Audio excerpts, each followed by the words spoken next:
Today's video is going to be on how to buy a new build house. So let's say you're driving down the road and you see a sign that says Leonard Communities or Waterloo or Braun Homes or D.R. Horton, new home sites starting in the 300s. What does that mean and how do I get my hands on one? So first, a lot of people don't understand this. When they say starting in the 300s, it means the homes are $300,000 something at the base price. They're not starting at $300. I've actually had people think that. Like, for real, what era are we in? Homes are not going to be $300. So the process of buying a new house is actually pretty easy. Your agent is going to take you to a new build community, or maybe 10 or 15 of them. You're going to sit down with the sales manager. They're going to show you the lots that are available. They're going to show you the floor plans that are available. And then they'll show you the base price of the house. And if you like it, you can actually go ahead and just sign a contract right there, and they'll be able to tell you the month that it'll be ready. In the last year or two, builders have had a lot of delays. A lot's due to the cost of lumber, shipping, trade, industrial parts. So we're just gonna say for the rest of this video that this is a normal market and we are not in whatever crazy market we're in right now. So once you decide, hey, I wanna go ahead and sign a contract, I want this home. Basically, all you're going to have to do after that, you're going to have to get pre-approved by a lender. Usually they're going to require it to be the builder's partner lender. You never have to use them, but they're going to require you to get pre-approved by them because in their minds, they know that you're more likely to use them and they'll make more money. And then they're going to require a deposit. The deposit that they require changes based on which builder. It can be anything from $500 to $10,000. Depends on the builder. So after you got that part done, you've been pre-approved, you paid your deposit, you signed the contract, cool, you're pending on this house. About 3 months later, the sales manager is going to call you into the design meeting. At that design meeting, you're going to be looking at the potential features that you could purchase for this home. So homes will start with the base home. Base home usually has tile floors, they usually have like a linoleum countertop. They're not really pretty. They usually have the cheapest lighting because the builder wants you to pay for the upgrades.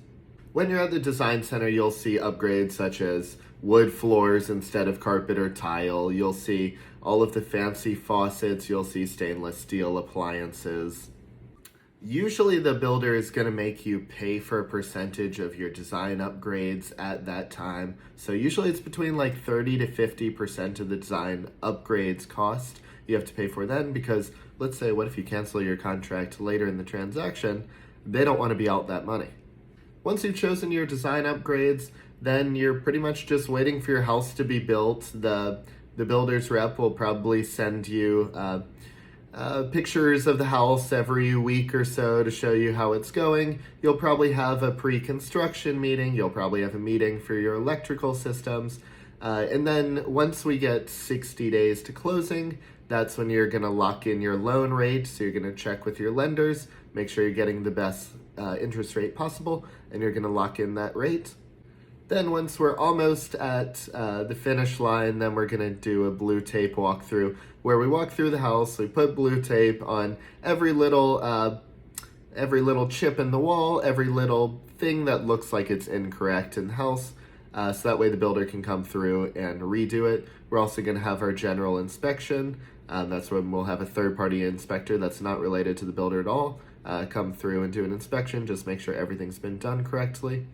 And then once the inspector's repairs as well as the things you've checked off of the blue tape are completed, then we're ready to close. So when they're completed, we'll do a final walkthrough. Once you give the thumbs up that everything's been finished, then we'll be at the closing table, you'll get your loan, you'll pay your down payment, and boom, you got a house. Things that are really great about a new build house, in a normal market, you're not competing with other buyers. You're able to just go ahead and sign a contract.